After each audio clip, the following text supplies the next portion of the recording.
बता दें कि सैयद अली शाह गिलानी ने हुर्रियत कॉन्फ्रेंस से इस्तीफा दे दिया है।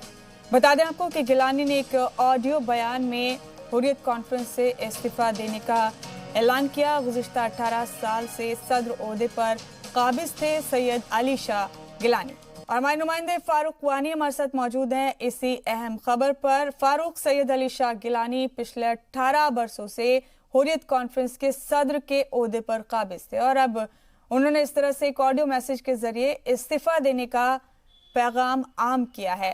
क्या माने फारूक, कौन सी वो वजूहात हैं जिन्होंने इस इस्तीफे के पीछे काम किया, या इसी वक्त पर आकर, उम्र के इसी दौर में आकर उन्हें इस्तीफा देना ही था?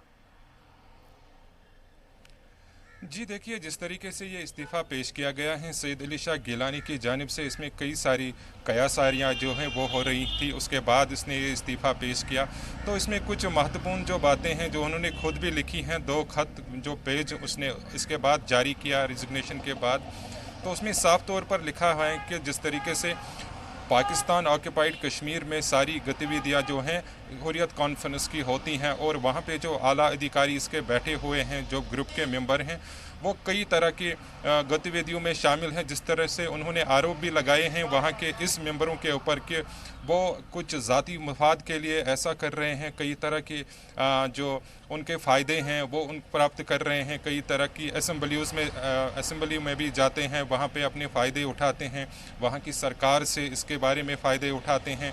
और उसने ये भी कहा है कि कई तरह के इजलास वहाँ पे किए गए हैं जिसमें उनका जिक्र नहीं किया गया है, ना उनसे बात की गई है, ना उन इजलास के हवाले से उनको कहा गया है। तो उसके बाद उसने ये भी कहा है कि मेरे ऊपर भी कई तरह के आरोप लगाए गए हैं। जिस तरीके से उसमें से एक बात उन्होंने कही कि श्रीनगर में उन्होंने कोई बैठक की है जिसमें कई मेंबर शामिल थे और उसके बाद कोई बयान भी जारी किया गया था, लेकिन गिलानी ने इसकी टिप्पणी की। उसने कहा इस तरीके का कोई बयान उसने जारी नहीं किया है, ना कई तरह की मीटिंगें उन्होंने की हैं श्रीनगर में, क्योंकि वो लगातार नज़र बंद है, हिरासत में है। तो उसके बावजूद उस पर इस तरह के आरोप लगाने के बाद वो मजबूर हुए हैं ये इस्तीफ़ा देने के लिए। उन्होंने कहा कि तहकीकाती कमीशन भी वहाँ पे बिठा दिया गया है।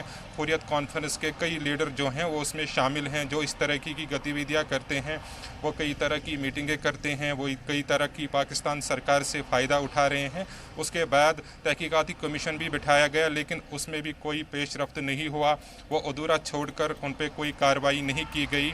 उन्होंने खुद का भी इसमें जिक्र किया कि उनके ऊपर भी कई सारे इल्ज़ामात जो लगाए गए, लेकिन उस पर उन्होंने कहा कि जो कि सरासर गलत हैं। उन्होंने ऐसा कोई काम नहीं किया है पिछले कई सालों से, ना उन्होंने कोई अखबारी बयान, जब से 370 और 35A अनुच्छेद हटा दिया गया है कश्मीर घाटी ने, उसमें जिक्र किया है उन्होंने कि तब से लेकर आज तक उन्होंने किसी तरह का कोई भी बड़ा ऐसा बयान जारी नहीं किया है, ना कई तरह की मीटिंगें की हैं उसके बाद। तो लगातार इस तरीके के आरोप लगाने के बाद उन्होंने ये इस्तीफ़ा पेश किया और उसने खुद भी ऑडियो क्लिप जारी की जिसमें उन्होंने इस्तीफ़े की घोषणा कर दी। जी फारूक, इसके बाद अब कयासारियों का दौर तेज़ है और अली शाह गिलानी के इस फैसले के बाद तमाम तरह की चर्चाएं भी हैं। हालांकि एक वक्त में उन्हें लाइफ टाइम चेयरपर्सन बनाया गया था हुर्रियत कॉन्फ्रेंस का। सीधे तौर पर उन्होंने कोई वजह नहीं बताई, लेकिन अपनी शिकायतें भी उन्होंने रखी जब उन्होंने इस्तीफा दिया है इस ओहदे से। जी, लगभग शिकायतों के बुनियाद पर ही ये इस्तीफ़ा पेश किया गया है, जिसके कि कई सारी चीज़ें वहाँ पे हैं जिसको कि उसको नज़रअंदाज भी किया गया है। कई तरह की मीटिंगों में उनको नहीं, उस हवाले से उनके साथ कोई बात नहीं की गई है, ना उसका जिक्र किया गया है।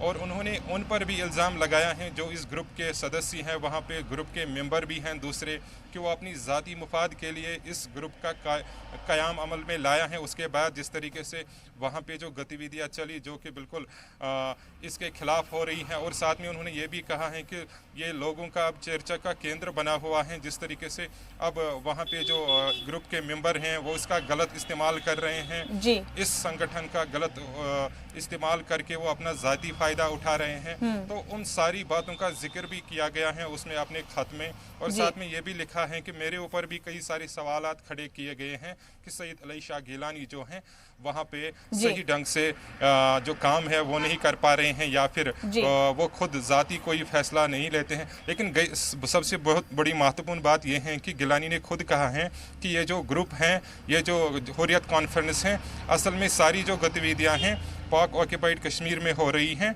और हम महज एक मेंबर की तरह हैं।